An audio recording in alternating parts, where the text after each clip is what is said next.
एक बार मुझे आप बता दीजिए कि अभी आपको स्क्रीन पर दिखाई दे रहे हैं क्या? Yes sir. ओके, आप म्यूट हो जाइए और 40 मिनट आप आराम से पढ़िए।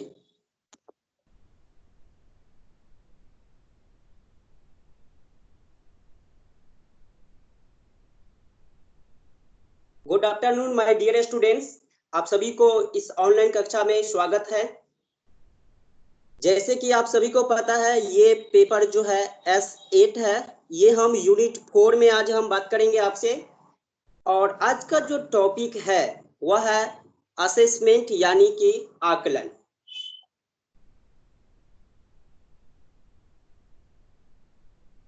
एक बार मैं पुनः बता दूं, आप सभी लोग जो हैं अपने मोबाइल को हमेशा क्षैतिज रूप में रखिए, आपको फुल स्क्रीन दिखाई देगा।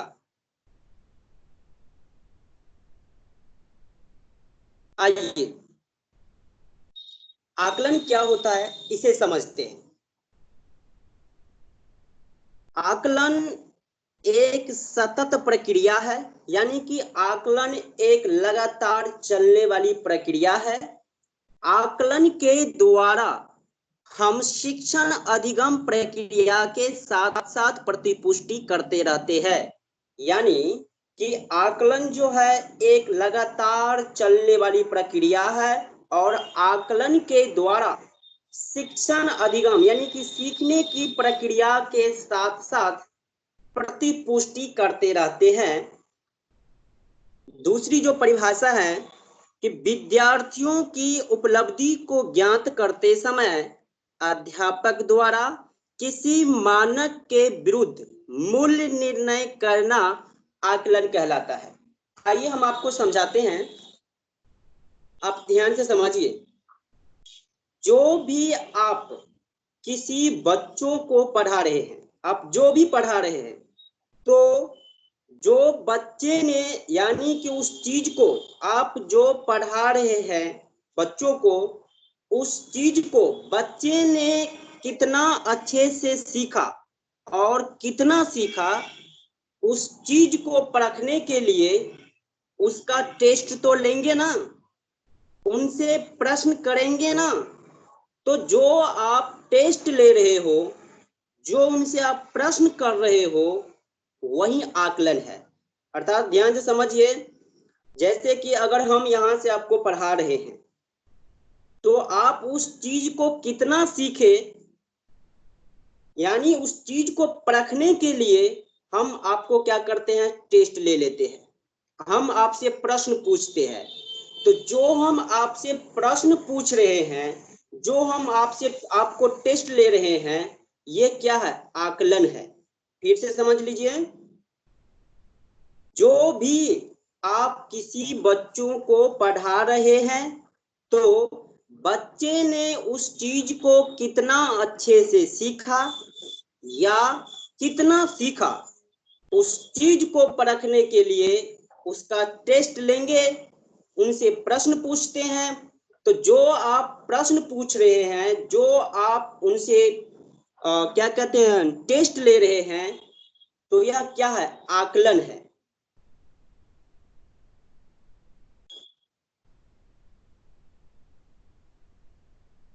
आकलन व्यक्तिगत रूप से छात्रों की कमजोरियों और क्षमताओं को ज्ञात करने के लिए प्रयुक्त किया जाता है। ध्यान से समझिए, आकलन व्यक्तिगत रूप से छात्रों की कमजोरियों और क्षमताओं को ज्ञात करने के लिए प्रयुक्त किया जाता है। यानी कि आकलन जो किया जाता है, छात्रों की कमजोरियों और क्षमताओं को ज्ञात करने के लिए आकलन किया जाता है, ताकि छात्र को शिक्षक विशेष रूप से शैक्षिक पुष्टि प्रदान करे। मैं आपको बता दूं कि एक अध्यापक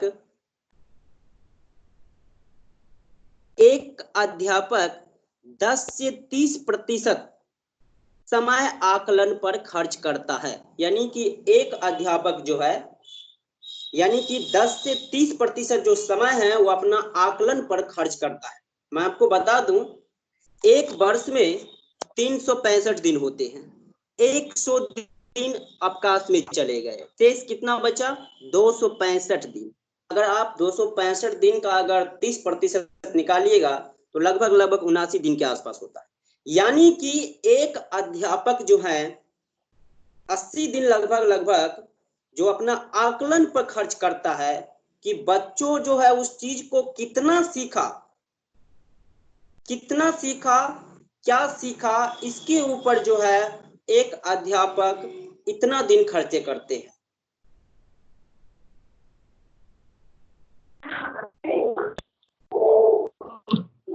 आप माइक को म्यूट कर लीजिए, आप माइक को म्यूट कर लीजिए।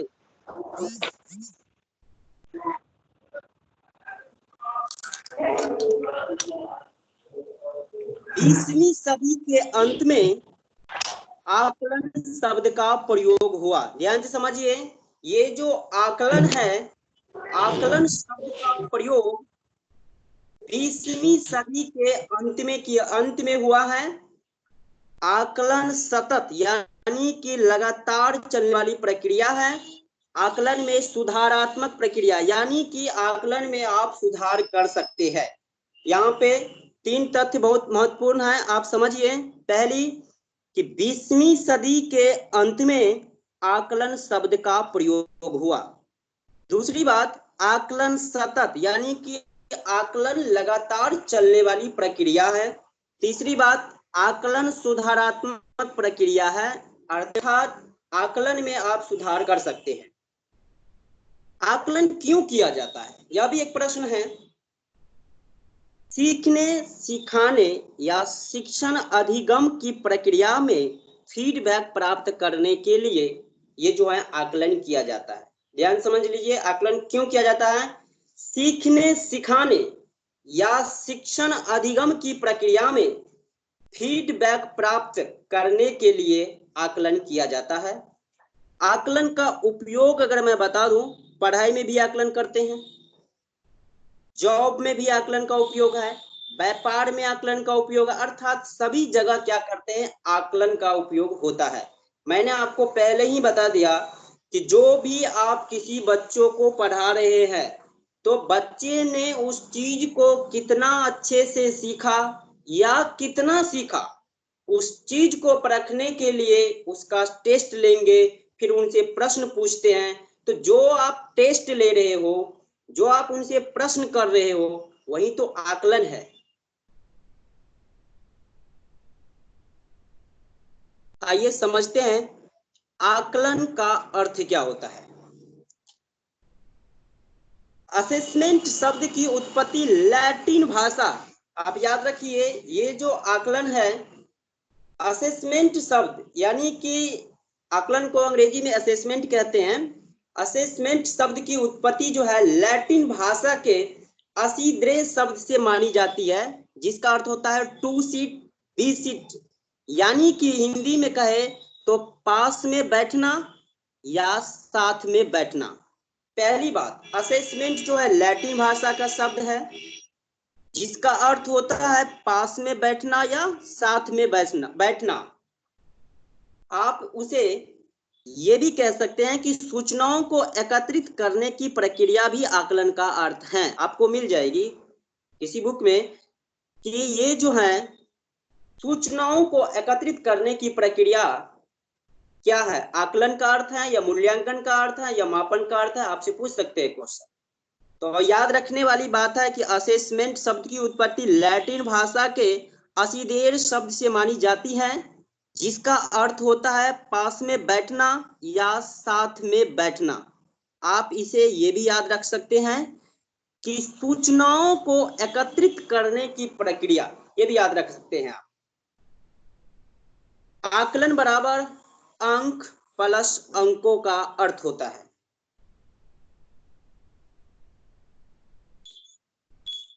आइए हम परिभाषा की बात करते हैं।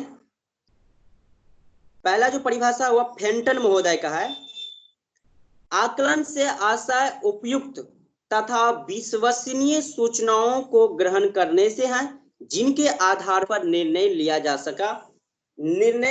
जा सके यह परिभाषा फेंटन महोदय का। दूसरी जो परिभाषा है शब्दकोश के अनुसार कि किसी चीज की कीमत, वैल्यू, गुणवत्ता या महत्व का निर्णय अथवा निर्धारण करना आकलन कहलाता है। ये शिक्षा शब्दकोश के अकॉर्डिंग बताया गया है कि किसी चीज की कीमत, वैल्यू, गुणवत्ता या महत्व का निर्णय अथवा निर्धारण करना आकलन कहलाता है।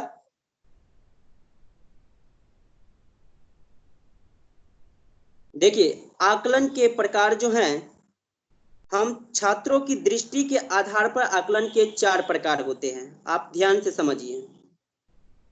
आकलन के कई प्रकार होते हैं, लेकिन यहाँ पर हम सिर्फ छात्रों की दृष्टि के आधार से आकलन के 4 प्रकार बता रहे हैं आपको। पहला है स्वयं आकलन। पहला है स्वयं आकलन। दूसरा है सहपाठी का सहपाठी से आकलन। तीसरा है व्यक्तिगत आकलन। चौथा है समूह आकलन। ध्यान से समझिए। आकलन जो है छात्रों की दृष्टि से आकलन के 4 प्रकार होते हैं। पहला है स्वयं आकलन, दूसरा है सहपाठी का सहपाठी से आकलन, तीसरा है व्यक्तिगत आकलन, जबकि चौथा है समूह आकलन।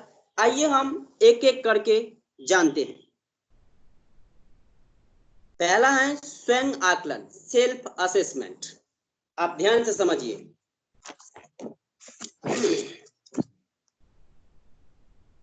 जब अपना आकलन बालक खुद या स्वयं के द्वारा करता है तो उसे स्वयं आकलन कहते हैं। ध्यान से समझिए। स्वयं आकलन में क्या होता है, जब बालक अपना आकलन खुद करता है तो उसे स्वयं आकलन कहा जाता है। मैं आपको बता दूं कि आप कुछ पढ़ते हैं, आप ध्यान से समझते रहिए। आप कुछ पढ़ते हैं या आप एग्जाम की तैयारी करते हैं, तो मन ही मन आप कुछ चीजों को दोहराते रहते हैं और देखते रहते हैं कि गलत कहां पर हुई। तो ऐसा जो करते हैं आप, यानी आप अपनी कमियों को, अपनी अच्छाइयों को खुद ही ढूंढते हो बिना किसी मदद के, तो वह सेल्फ असेसमेंट होगा, यानी स्वयं का आकलन होगा। फिर से समझिए। मान लेते हैं कि ये जो बालक हैं, ये पढ़ रहे हैं, ये एग्जाम की तैयारी करते हैं और मन ही मन ये कुछ चीजों को दोहराते हैं और देखते हैं कि गलत कहां पर हुई। अगर ये बालक ऐसा करते हैं तो ये बालक जो अपनी कमियों को, अपनी अच्छाइयों को खुद ही ढूंढते हैं बिना किसी मदद के, तो यह क्या होगा, स्वयं का आकलन होगा या सेल्फ असेसमेंट कहलाएगा। यानी कि जब बालक अपना आकलन खुद के द्वारा करता है, खुद करता है बिना किसी मदद के, तो वह सेल्फ असेसमेंट कहलाएगा, स्वयं का आकलन कहलाएगा। यानी कि ये जो बालक हैं, ये पढ़ते हैं या एग्जाम की तैयारी कर रहे हैं और देखिए मन ही मन ये कुछ चीजों को दोहरा रहे हैं और देखते रहते हैं कि गलत कहां पर हुई। तो ऐसा जो ये करते हैं, ये अपनी कमियों और अपनी अच्छाइयों को खुद ही ढूंढते हैं बिना किसी मदद के, तो यह होगा स्वयं का आकलन। दूसरा, सहपाठी का सहपाठी से आकलन। जब 2 या 2 से अधिक बच्चे आपस में एक दूसरे की कमियों या अच्छाइयों को बताते हैं, तो वह होगा सहपाठी का सहपाठी से आकलन। ध्यान से समझिए। सहपाठी का सहपाठी से आकलन, जब 2 या 2 से अधिक बच्चे आपस में एक दूसरे की कमियों, अच्छाइयों को बताते हैं, तो वह सहपाठी से सहपाठी का आकलन होगा। ध्यान से समझिए, दो दोस्त आपस में आमने सामने बैठकर कुछ एग्जाम की तैयारी करते हैं। ध्यान से समझिए, मान लेते हैं ये सभी दोस्त आपस में बैठे हैं और ये एग्जाम की तैयारी करते हैं। एक दोस्त दूसरे दोस्त को पूछते हैं, दूसरे दोस्त पहले दोस्त को पूछते हैं, और पूछने के बाद जो उनमें कमियां हैं, जो गलती हैं, जो अच्छाइयां बताती हैं, तो इस तरह का जो आकलन है यह सहपाठी का सहपाठी से आकलन कहलाएगा। यानी कि इसमें दो या दो से अधिक, दो तो होना ही चाहिए लेकिन दो से अधिक भी हो सकते हैं, आपस में जब एक दूसरे की कमियों या अच्छाइयों को बताता है।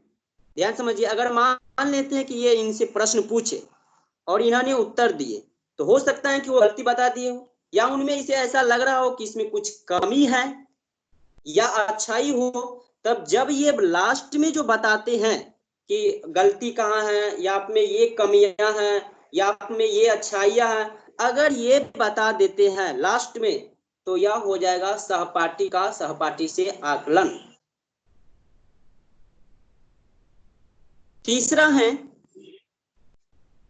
व्यक्तिगत आकलन। ध्यान से समझिए, व्यक्तिगत आकलन, इस आकलन में अध्यापक के सामने एक ही बच्चा होता है, उसी का आकलन किया जाता है, तो वह होगा व्यक्तिगत आकलन। ध्यान से समझिए, व्यक्तिगत आकलन में क्या होता है, अध्यापक के सामने एक ही बच्चा होता है और उसी का आकलन किया जाता है, तो वह हो जाएगा व्यक्तिगत आकलन। आप ध्यान से समझिए, ये टीचर है और ये स्टूडेंट है, यानी कि अध्यापक के सामने एक छात्र है, ये किस तरह का आकलन होगा, व्यक्तिगत आकलन। यानी कि अध्यापक के सामने में एक ही बच्चा होगा, तो वह होगा व्यक्तिगत आकलन। आप उदाहरण से समझिए, आप वाइवा देने के लिए जाइएगा, तो आप अध्यापक के सामने में एक ही स्टूडेंट एक बार में जाते हैं, तो ये वाइवा जो है ये व्यक्तिगत आकलन का उदाहरण है। साक्षात्कार, जिसे आप इंटरव्यू कहते हैं, यह भी आपका व्यक्तिगत आकलन है। केस स्टडी, यह भी आपका व्यक्तिगत आकलन है। यानी कि व्यक्तिगत आकलन में होता है कि अध्यापक के सामने एक ही बच्चा होता है और उसी का आकलन किया जाता है, तो यह व्यक्तिगत आकलन कहलाएगा। जैसे आप देख रहे हैं, वाइवा हो गया, साक्षात्कार हो गया, केस स्टडी है, आप उदाहरण से समझिए इसे।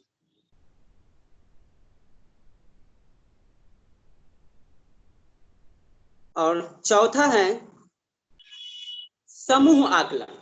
ध्यान से समझिए, इस आकलन में अध्यापक कुछ बच्चों को एक समूह बनाता है और उन्हें सामूहिक साझेदारी जिम्मेदारी दे देते हैं। पहली बात, ये जो समूह आकलन है, समूह आकलन में अध्यापक कुछ बच्चों को मिलाकर एक समूह बनाता है और उन्हें सामूहिक साझेदारी जिम्मेदारी दे देते हैं। आप ध्यान से समझिए, ये देखिए आप, ये एक समूह बना दिए हैं अध्यापक ने, कुछ बच्चों को, छोटे छोटे बच्चों को क्या कर दिए हैं, ये समूह बना दिए हैं। आप ध्यान से समझ, इसे क्या किए, सभी को सामाजिक कार्य करने के लिए एक पेड़ जो है लगाने के लिए दे दिए, एक पौधा लगाने के लिए दे दिए। अब इस समूह में देखिए 6 आदमी हैं, ये 6 आदमी हैं। अब इस समूह में क्या होगा, सामूहिक साझेदारी जो जिम्मेदारियां हैं वह सब अपना अलग अलग करेगा।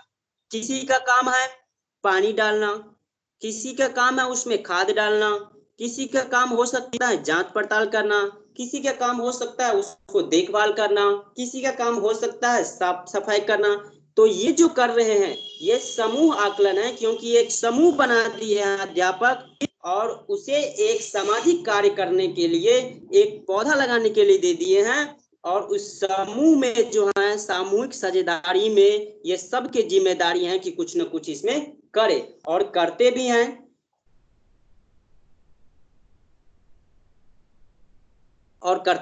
आप देखिए, जैसे किसी का काम है पानी डालना, किसी का काम है उसमें खाद डालना, किसी का काम हो सकता है सफाई करना, किसी का काम हो सकता है जांच पड़ताल करना, देखभाल करना हो सकता है। तो इस तरह से ये समूह आकलन है। इस तरह हमने आकलन जो है छात्रों की दृष्टि के आधार पर आकलन के 4 प्रकार देखे, जिसमें पहला था स्वयं आकलन, सेल्फ असेसमेंट। दूसरा था सहपाठी का सहपाठी से आकलन। तीसरा है व्यक्तिगत आकलन। और चौथा सर था, पहला थोड़ा एक बार और हाँ पहला बोलिए। सर पहला थोड़ा दिखाइए।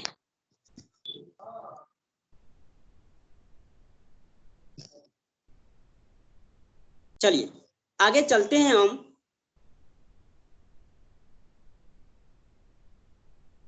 आकलन के प्रारूप या प्रतिमान, आप समझिए। देखिए आकलन के प्रारूप या प्रतिमान ये भी 4 तरह के होते हैं, ध्यान समझिए। पहला है अधिगम के लिए आकलन, जिसे हम असेसमेंट फॉर लर्निंग कहते हैं। पहला अधिगम के लिए आकलन। दूसरा है अधिगम का आकलन। तीसरा है अधिगम के रूप में आकलन। और चौथा है अधिगम का आकलन। आप यहाँ पे ध्यान से समझिए, यहाँ पे सिर्फ असेसमेंट फॉर लर्निंग, यानी कि इसमें 4 है।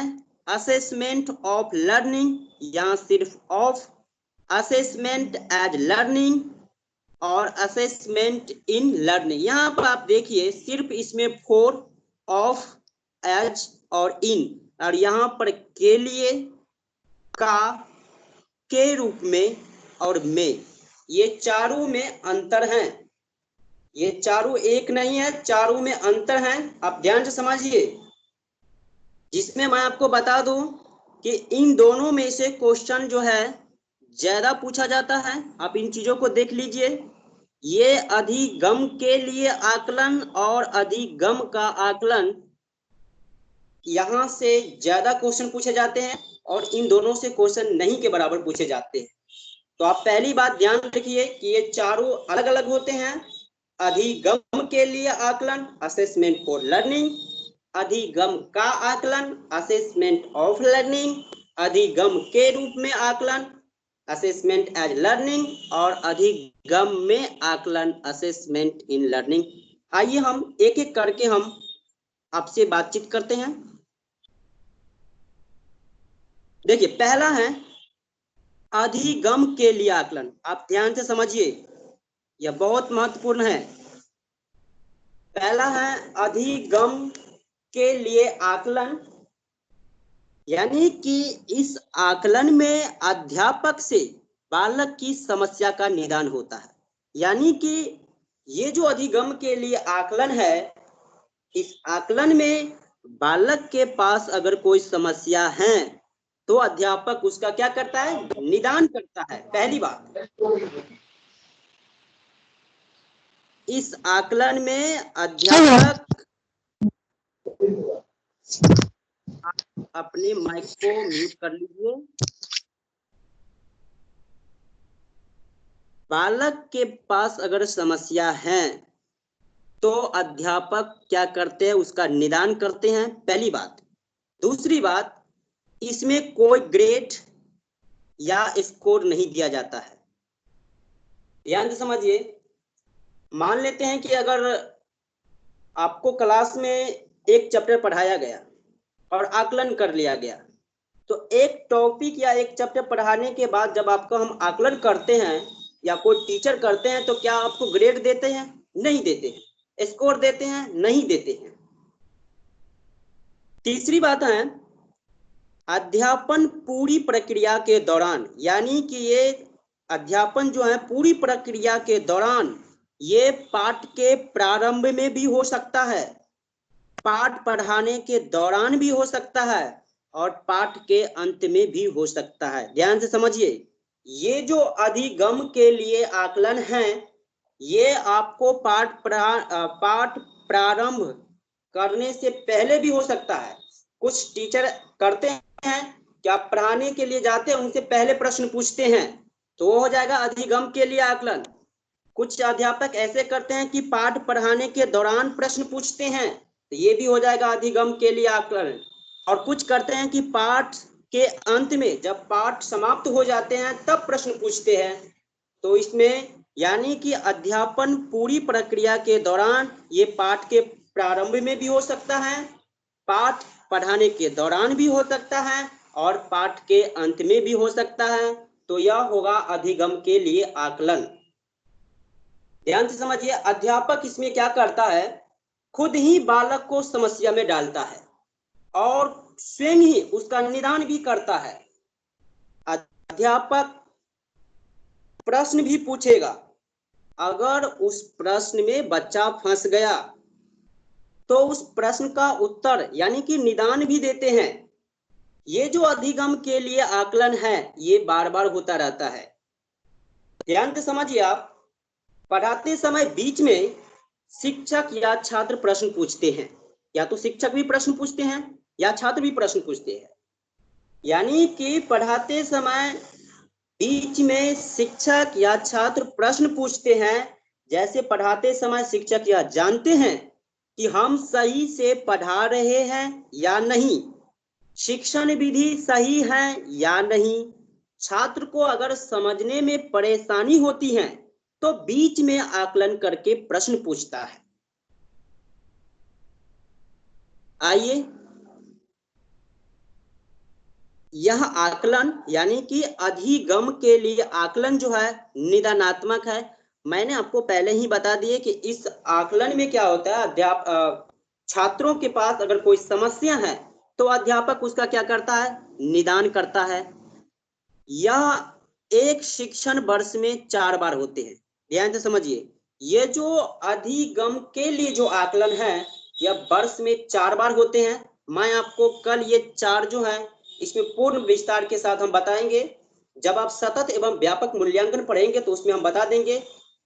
इसमें 4 होता है, फिर भी मैं बता रहा हूँ। एक होता है जैसे कि F1 होता है, फिर F2 होता है, F3 होता है और F4 होता है। सबका जो है पूरे सिलेबस का जो है ये 10-10% होता है, यानी कुल 40%। एक वर्ष की मैं बात कर रहा हूँ। तो आप याद रखिए यहाँ पे कि यह जो है एक वर्ष में 4 बार होते हैं। आप सिर्फ यहाँ इतना याद रखिए, ये जो है अधिगम के लिए आकलन ये एक वर्ष में 4 बार होते हैं। आइए इसे हम एक उदाहरण से समझते हैं कि अधिगम के लिए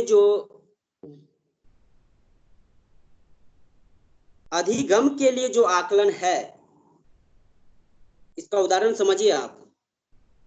जब एक बावर्ची खाना पकाते समय खाने को चखता है तो वह होगा अधिगम के लिए आकलन। ध्यान से समझिए, जब एक बावर्ची खाना पकाते समय खाने को चखता है तो वह होगा अधिगम के लिए आकलन।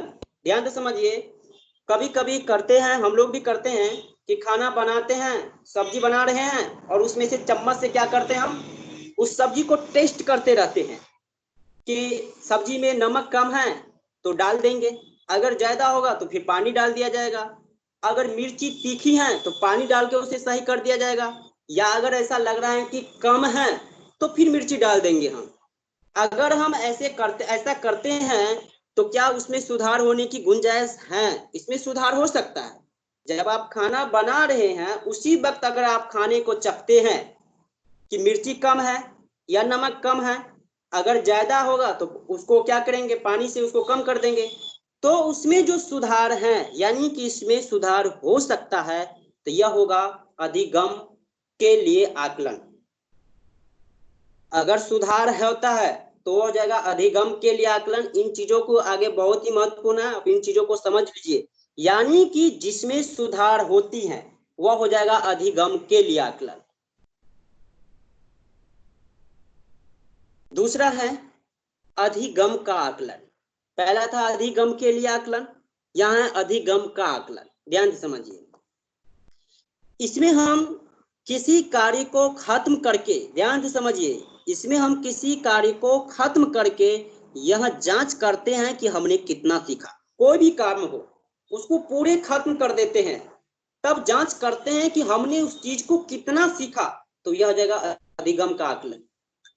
पूरे शिक्षण सत्र का अंत में किया गया आकलन जो होता है अधिगम का आकलन होता है। ध्यान से समझिए, यानी कि पूरे शिक्षण सत्र का अंत में जो किया गया आकलन होता है वह होता है अधिगम का आकलन। मैं आपको बता दूं, अगर आप बोर्ड का एग्जाम देते हैं तो पूरे सत्र के अंत में आपसे आकलन किया जाता है, वो क्या होगा? अधिगम का आकलन होगा। यह आकलन शिक्षण सत्र में 2 बार होता है, ध्यान से समझिए। यह जो है अधिगम का आकलन 1 वर्ष में 2 बार, जबकि अधिगम के लिए आकलन 1 वर्ष में 4 बार, जबकि अधिगम का आकलन 1 वर्ष में 2 बार।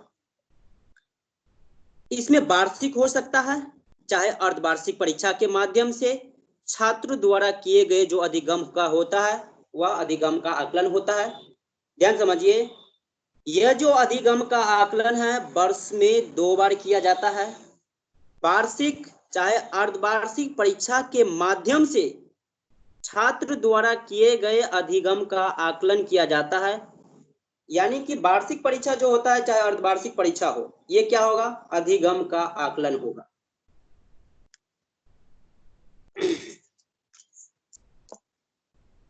यानी आप इसे इस तरह भी समझ सकते हैं कि जो एग्जाम पहले सितंबर में और दूसरा जो मार्च में एग्जाम होता है, यानी कि आप इसे ऐसे भी समझ सकते हैं कि क्लास को पार करने के लिए जो परीक्षाएं होती हैं, ध्यान से समझिए, क्लास को पार करने के लिए जो परीक्षाएं होती है उसे हम अधिगम का आकलन कहते हैं।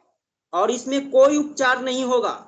अगर आप बोर्ड का एग्जाम देते हैं और जो रिजल्ट बन के आ गया उसमें आप कोई सुधार नहीं कर सकते हैं, कुछ सुधार नहीं होगा, तो यह हो जाएगा अधिगम का आकलन। यानी कि अधिगम के आकलन जो है उसमें कोई सुधार की गुंजाइश नहीं है, लेकिन अधिगम के लिए आकलन में सुधार की गुंजाइश है, सुधार होता है उसमें, लेकिन अधिगम का आकलन में कोई सुधार नहीं होता है।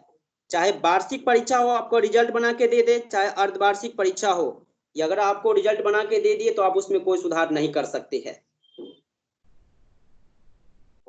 आइए,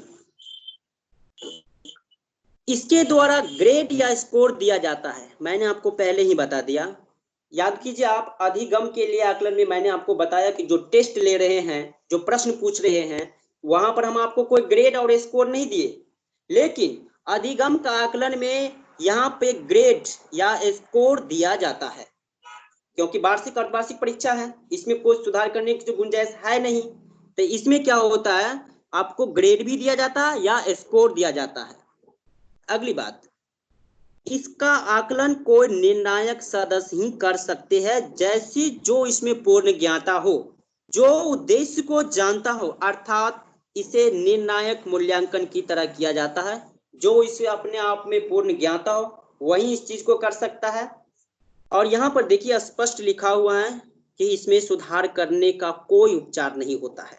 यानी कि अधिगम का आकलन जो है इसमें सुधार करने का कोई उपचार नहीं है, लेकिन अधिगम के लिए आकलन में सुधार की गुंजाइश है, उसमें उपचार किया जाता है, उसमें निदान किया जाता है, लेकिन अधिगम का आकलन जो है उसमें सुधार करने की कोई गुंजाइश नहीं है। आइए हम इन दोनों में अंतर समझते हैं, ध्यान से समझिए आप।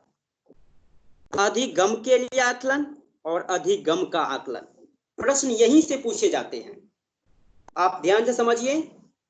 अगर 2 बावर्ची खाना बना रहे हैं और खाना बनाते समय खाने को चखते हैं तो वह अधिगम का आकलन होगा। क्यों? क्योंकि खाना बना रहे हैं और वह चख रहे हैं, वह टेस्ट कर रहे हैं कि मान लेते हैं कि सब्जी बना रहे हैं तो सब्जी में नमक कम है या ज्यादा है, अगर कम होगा तो डाल देंगे तो उससे सही हो जाएगा, क्योंकि उसमें सुधार की गुंजाइश है। आगे समझिए, अगर दोनों बावर्ची खाना बनाने के बाद भी आपस में चर्चा करते हैं, 2 बावर्चियां खाना बनाते समय चखते हैं तो पर भी अधिगम के लिए आकलन होगा। खाना बनाने के बाद अगर आपस में चर्चा करते हैं तो पर भी अधिगम के लिए आकलन ही होगा। लेकिन अधिगम का आकलन क्या होता है कि खाना बनाने के बाद अगर अन्य व्यक्ति, इन चीजों को आप ध्यान से समझ लीजिए, अन्य व्यक्ति यानी खाना बनाने के बाद अगर अन्य व्यक्ति खाना खाते समय चर्चा करते हैं तो यह हो जाएगा अधिगम का आकलन, क्योंकि ये व्यक्ति तो इसमें शामिल नहीं था। तो ये क्या हो जाएगा, अधिगम का आकलन हो जाएगा। आप इसे आइए उदाहरण से समझिए। देखिए, मान लेते हैं ये दोनों बावर्ची हैं जो खाना बना रहे हैं, और खाना बनाते समय ये खाने को क्या करते हैं, चखते हैं कि इसमें नमक कम है या ज्यादा है, अगर कम होगा तो डाल देंगे। तो इसमें क्या है, यानी कि इसमें सुधार है, इसमें सुधार हो सकते हैं। खाना बनाने के बाद अगर ये दोनों बावर्ची अगर आपस में बातचीत करते हैं इस मैटर को लेकर, तो पर भी यह अधिगम के लिए ही आकलन होगा। लेकिन अगर इनमें कोई तीसरा व्यक्ति, कोई अन्य व्यक्ति अगर शामिल हो जाएगा, तब ये अधिगम के लिए आकलन नहीं होगा, तब ये हो जाएगा अधिगम का आकलन हो जाएगा। यानी अगर ये दोनों खाना बनाते हैं और खाना बनाते समय अगर आपस में चर्चा भी करते हैं, तो खाने को चखते हैं, तो इसमें सुधार की गुंजाइश तो है, तो ये अधिगम के लिए आकलन हो जाएगा। लेकिन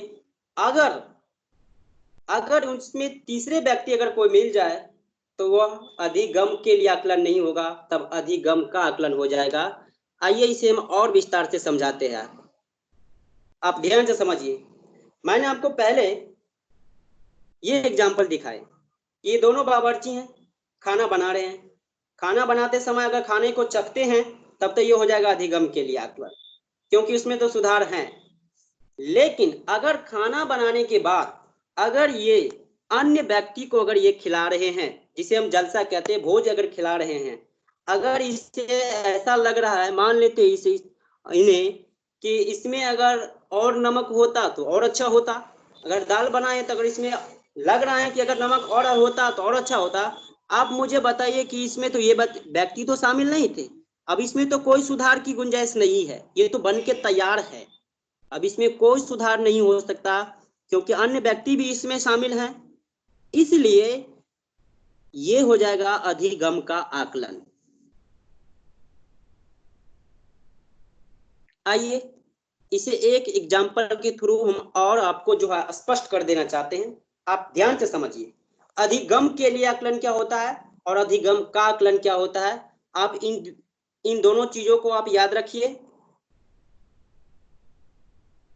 इन दोनों चीजों को याद रखिए। ये अधिगम का आकलन है इस साइड, और इधर है अधिगम का आकलन, ध्यान से समझते रहिए आप।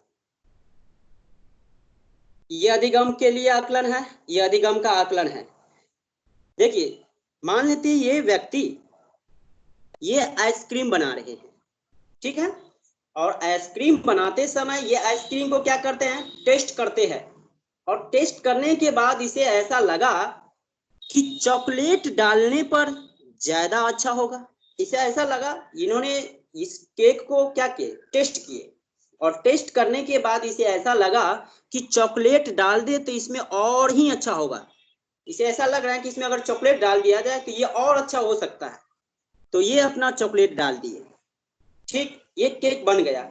और ये केक बनाने के बाद अगर ये अपनी दुकान पे जाते हैं लेके, और दुकान पे ले जाने के बाद इसे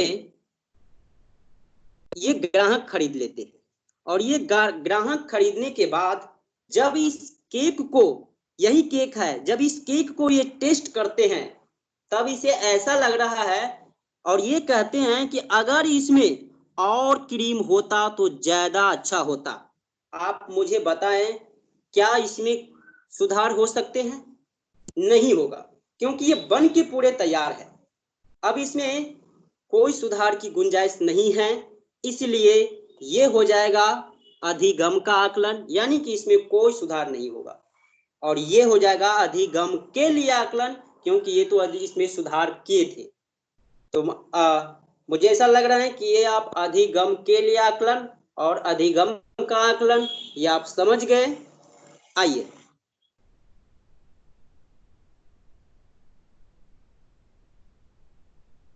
एक एग्जाम्पल और है, आप समझ लीजिए। अधिगम के लिए आकलन है और अधिगम का आकलन है।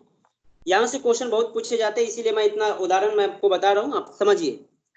अगर शिक्षक छात्रों को भ्रमण पर ले जाते हैं और वह भ्रमण के समय या कक्षा में उन्हीं छात्रों से चर्चा करते हैं जो भ्रमण में गए थे तो वह अधिगम का आकलन होगा। यानी कि अगर शिक्षक छात्रों को भ्रमण पर ले जाते हैं और या तो भ्रमण के समय या कक्षा में उन्हीं छात्रों को शामिल करते हैं जो भ्रमण पर गए थे, तब तो हो जाएगा अधिगम के लिए आकलन। लेकिन अगर यहां देखिए, लेकिन अगर अन्य व्यक्ति चाहे शिक्षक हो चाहे छात्र को भ्रमण के बारे में चर्चा कराते हैं तो अधिगम का आकलन हो जाएगा, क्योंकि इसमें अन्य व्यक्ति जोड़ दिए हैं, जो नहीं भी गए हैं उनको भी अगर जोड़ दिए हैं तब तो ये हो जाएगा अधिगम का आकलन। लेकिन जो भ्रमण पर गए हैं उन्हीं छात्रों से अगर कक्षा में चर्चा करवाते हैं तब तो ये हो जाएगा अधिगम के लिए आकलन।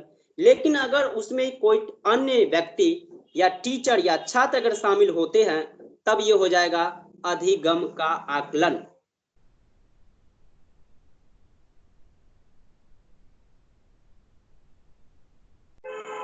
मैं आपको बता दूं कि कुछ 1 मिनट के बाद जो है आपका ये मीटिंग खत्म हो जाएगी, तो आप पुनः दोबारा ज्वाइन कर सकते हैं।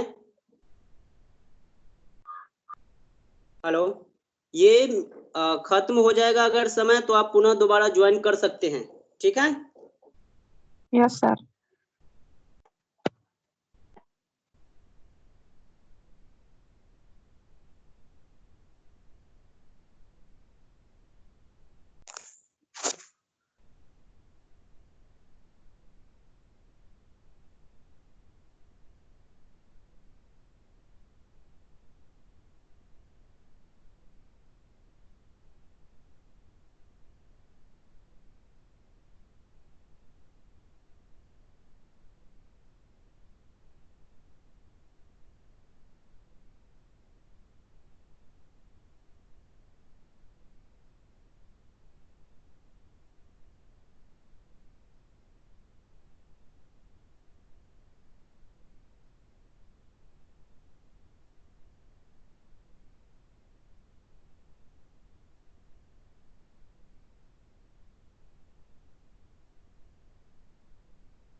हेलो,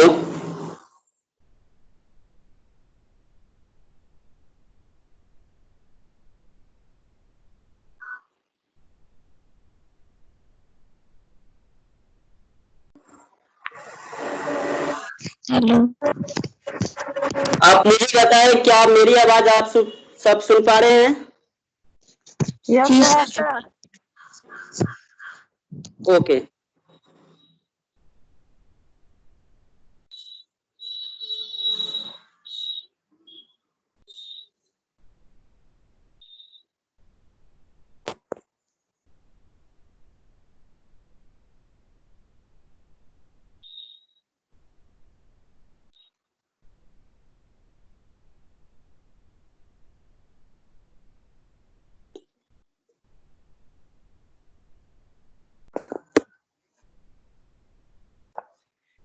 चलिए, ये मैंने आपको बता दिया, आगे चलते हैं हम। और ये तीसरा जो है, जाने की अधिगम के लिए आकलन जाने, फिर हम अधिगम का आकलन जाने, और अभी हम जानेंगे अधिगम के रूप में। ध्यान से समझते रहिए आप।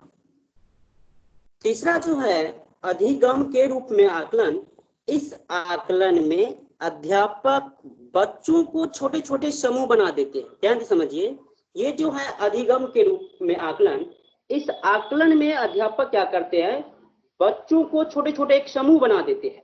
कैसा समूह, आप देखिए, इस तरह के क्या करते हैं अध्यापक, बच्चों का छोटे छोटे एक समूह बना देते हैं। आप ये एक समूह देखिए यहाँ पे, फिर एक समूह यहाँ पर है, एक समूह यहाँ है, फिर एक समूह यहाँ है। यानी कि ये जो है इस आकलन में क्या करते हैं अध्यापक, छोटे छोटे समूह बना देते हैं, बच्चों का छोटे छोटे समूह बना देते हैं। दूसरी बात, इस यानी कि ये जो है अधिगम के रूप में आकलन, इसमें छात्र स्वयं या व्यक्ति अपना आकलन करता है कि उसने किसी चीज को कितना सीखा, यानी कि इसने खुद छात्र क्या करते हैं, सबसे पहली बात अध्यापक क्या करते हैं, बच्चों को छोटे छोटे समूह बना देते हैं। दूसरी बात, इसमें छात्र स्वयं या व्यक्ति अपना आकलन करता है कि उसने किसी चीज को कितना सीखा। और तीसरी बात, यह प्रक्रिया जो सीखने की प्रक्रिया के दौरान चलता रहता है। आपने भी देखा होगा 9th-10th में कभी कभी करते हैं टीचर लोग कि कुछ बच्चों का एक समूह बना देते हैं, उसमें कुछ क्वेश्चन दे देते हैं और यह सीखने की प्रक्रिया के दौरान चलता रहता है। तो ये हो गया आपका अधिगम के रूप में आकलन। और लास्ट है अधिगम में आकलन। ध्यान से समझिए, इस आकलन अधिगम और उन्हें जो प्रश्न ना आकर, इस आकलन में बालक अपना अधिगम यानी कि खुद सेल्फ स्टडी करता है, और जो यानी कि उन्हें जो ना आए खड़े होकर अध्यापक से उपचारात्मक अधिगम मांगता है। यानी कि कहने का मतलब ये हुआ कि इस अधिगम में क्या करता है, बच्चा खुद ही स्टडी करता है, खुद ही समझने की कोशिश करता है। कहीं पर वह फंस जाता है, कहीं दुविधा आ जाती है, तो वह खड़े होकर अध्यापक के पास जाकर जिस प्रश्न में वह फंस जाता है उस प्रश्न का वह उत्तर मांगता है। आप देखिए, मान लेते हैं कि ये जो है इस बच्चे ने सेल्फ स्टडी कर रहा है। इस आकलन में क्या होता है, बच्चा खुद ही स्टडी किया, ये स्टडी किया और खुद समझने की कोशिश भी करता है और कहीं पर फंस जाता है। मान लेते हैं कि ये बच्चा को कहीं फंस गए, ये कहीं दुविधा आ गई, तो ये क्या करते हैं, आप यहाँ देखिए, ये मैम से प्रश्न कर, मैम के पास जाएगी, प्रश्न करेगी और उस प्रश्न का उत्तर वो मांगता है। तो ये जो है अधिगम में आकलन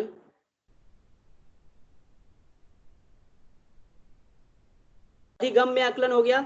यानी इसमें छात्र अपने अपने विचार व्यक्त करते हैं। अगर किसी को समस्या है, कोई समझ में नहीं आती है, कहीं दुविधा है, कोई प्रश्न में फंस जाते हैं, तो इसमें छात्र अपने अपने विचार व्यक्त करते हैं अधिगम में आकलन में। अधिगम के दौरान किसी एक प्रश्न को हल करने के लिए जो आकलन किया जाता है वह अधिगम में आकलन होता है। आइए आकलन के लाभ के बारे में आप जान लेते हैं।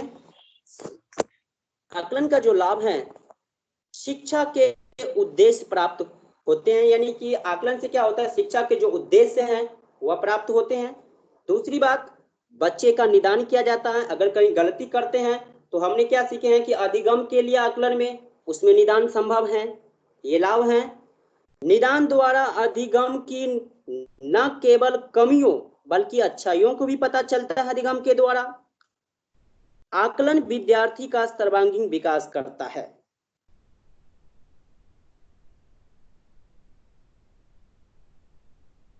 आगे है आकलन का महत्व। शिक्षण प्रक्रिया को प्रभावी बनाने के लिए, यानी कि शिक्षक भी चाहते हैं कि हम जिस विधि का प्रयोग करते हैं वह विधि सही है या नहीं, और प्रभावशाली बनाने के लिए। दूसरा है शिक्षक छात्र के स्व मूल्यांकन करने के लिए, यानी कि इसमें शिक्षक भी अपना मूल्यांकन करता है, आकलन करता है, और छात्र भी करता है, दोनों के लिए महत्व है। छात्र की प्रगति का पता लगाने के लिए भी आकलन का महत्व है। वैधानिक पृष्ठपोषण प्रदान करने के लिए महत्व है, यानी फीडबैक। विभिन्न क्षेत्रों की प्रगति में भी आकलन का महत्व है। और आकलन का उद्देश्य है बालकों की अभिवृद्धि, अभिक्षमता, एक होता है एटीट्यूड, एक होता है एप्टीट्यूड, और ज्ञान स्तर का मापन करना अधिगम का उद्देश्य होता है। अधिगम का उद्देश्य क्या नहीं होता, ये बहुत महत्वपूर्ण है, समझिए। बच्चों को अंक देना या ग्रेड देना ये आकलन का उद्देश्य नहीं होता है। बच्चों का रिजल्ट निकालना ये भी आकलन का उद्देश्य नहीं है। बच्चों में प्रतियोगिता कराना यह भी आकलन का उद्देश्य नहीं होता है, और आपसे पूछा जाएगा। इसीलिए आप इन चीजों को समझ लीजिए। ये आकलन का उद्देश्य नहीं होता है कि अंक देना, ग्रेड देना, रिजल्ट निकालना, प्रतियोगिता कराना बच्चों में, ये उद्देश्य नहीं होता है आकलन का। तो ये लास्ट है बस। अब ये आपका कंप्लीट हो गया, और आप अनम्यूट हो जाइए। आप अनम्यूट होइए और मुझे बताइए अगर किसी को अगर प्रॉब्लम है तो आप मुझे बता सकते हैं। आप सभी अनम्यूट हो जाइए।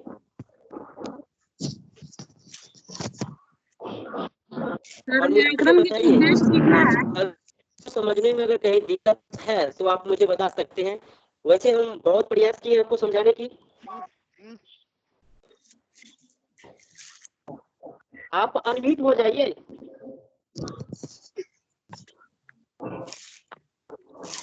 हेलो। Yes sir. आप अनम्यूट होइए ना, सभी लोग अनम्यूट हो जाइए।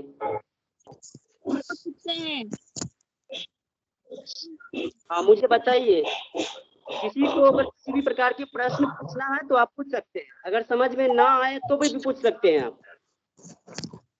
सर व्याकरण में जो उद्देश्य लिखना है उसमें व्याकरण का परिभाषा देना होगा ना? एक मिनट रुक जाइए, एक मिनट रुकिए। हाँ आप बोलिए तो। सर व्याकरण का जो उद्देश्य लिखना है उसमें व्याकरण का कुछ परिभाषा देना होगा ना पहले? हाँ देखिए, अगर आप मान लेते हैं कि व्याकरण का उद्देश्य आपका क्वेश्चन है, तो आप सबसे पहले व्याकरण क्या होता है आप उन्हें समझा दीजिए, समझिए पहले। जी जी। अर्थ आप उसे समझा दीजिए, और एक विद्वान की परिभाषा अगर आप लिख देते हैं तो आपका मार्क्स बहुत कम ही काटा जाता है। जी सर। सर जो बोलिए और बोलिए। वर्तनी का निराकरण बताना है तो उसमें कारण भी लिखना होगा सर? वर्तनों के आपकी अशुद्धियों का आवाज निराकरण। जो है ना कट कट के आ रही है। सर वर्तनी की अशुद्धियों के जो निराकरण को लिखना है तो उसमें कारण भी लिखना होगा? हाँ नहीं, कारण नहीं लिखना होगा। मैंने आपको बताया कि वर्तनी जो अशुद्धियां होती क्यों है, ये मैंने आपको एक्स्ट्रा बताया। ये आपके लिखने के लिए जरूरत नहीं है, ये अपने नॉलेज के लिए आप रख सकते हैं। अगर आपके पास समय है तो आप लिख सकते हैं। आपको प्रश्न पूछा जाएगा कि वर्तनी का जो है कारण क्या है, ये होती है, ये आपको लिखने की जरूरत नहीं है। सर और क्वेश्चन बताइए है। किसी। हाँ सर क्वेश्चन है, हाँ वर्तनी की अशुद्धियों का निराकरण कैसे किया जाता है? अपना विचार प्रस्तुत करें। तो सिर्फ निराकरण कैसे किया जाता है वही लिखने रहा। हाँ निराकरण आप लिख दीजिए, जिसमें मैंने आपको करीब करीब 12-15 पॉइंट बताया हूँ, उसमें से आप 10 को भी लिख सकते हैं और उसका एक्सप्लेन थोड़ा कर दीजिए आप, आपका आंसर कंप्लीट हो जाएगा। Yes sir. हाँ वो क्वेश्चन मैंने ही सेट किया हूँ।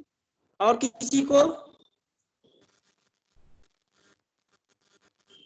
पूछिए, और भी अगर किसी को अगर लग रहा है कि अगर आप कहीं नहीं समझ पा रहे हैं। अच्छा आप मुझे ये बात बताइए कि अभी जो अधिगम पढ़ा है, ये जो आकलन पढ़ा है, असेसमेंट, ये आप समझे या ना समझे? जी समझ गया।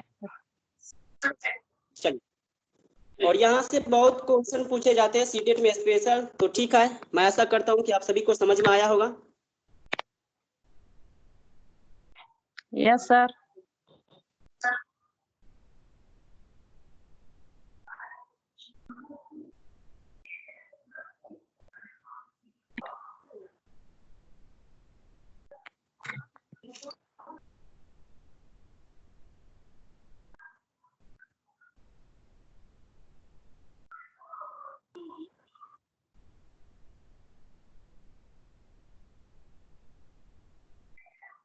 हेलो, किसी को रिकॉर्डिंग मिला है क्लास का? कहाँ पे मिलता है? हेलो, इसी पे मिलेगा। कहाँ? थोड़ा बहुत मतलब प्रीवियस ये प्रीवियस क्लास का होगा। हाँ है ना। बताइए तो थोड़ा, कहाँ एक पे? मिनट। टीम है ना, जहाँ लिखा हुआ है टीम, टीम, हाँ हाँ, उसी में जाइए। वहीं पे जिनका चाहिए उन पे क्लिक कीजिएगा। जिस तारीख का चाहिए मिल जाएगा उसी पे। पोस्ट में होगा कि फाइल से लेना? जी क्या? पोस्ट की फाइल में पोस्ट मिलेगा? में फाइल, रुकिए चेक करें। फाइल में फाइल में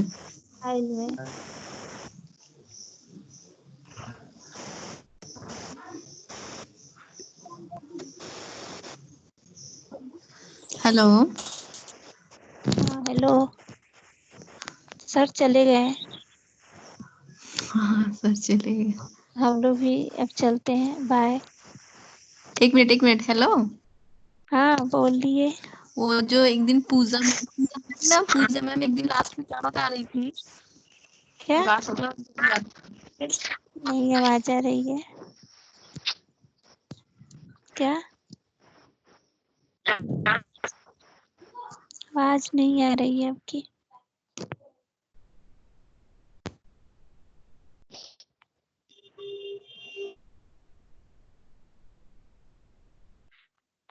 बोलिए क्या पूछ रही हैं?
नंदिनी कुमारी, आप जो है ना, अब मीटिंग को जो है बंद कर दीजिए। आप रेड जो है ना उसको क्लिक कर दीजिए, आप कट जाएगा। क्लास खत्म हो गई है। आप बगल में जो देख रहे हैं ना रेड वाले, उस पे आप क्लिक कीजिए।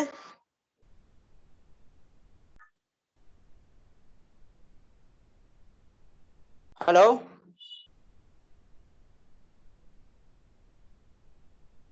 हेलो,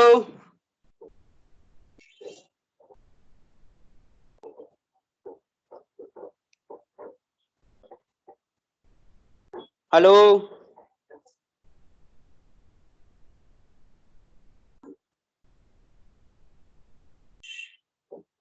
आप, हेलो, नंदिनी कुमारी, आप सुन रहे हैं क्या?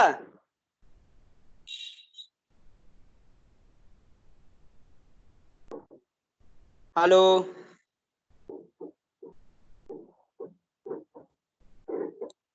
हेलो,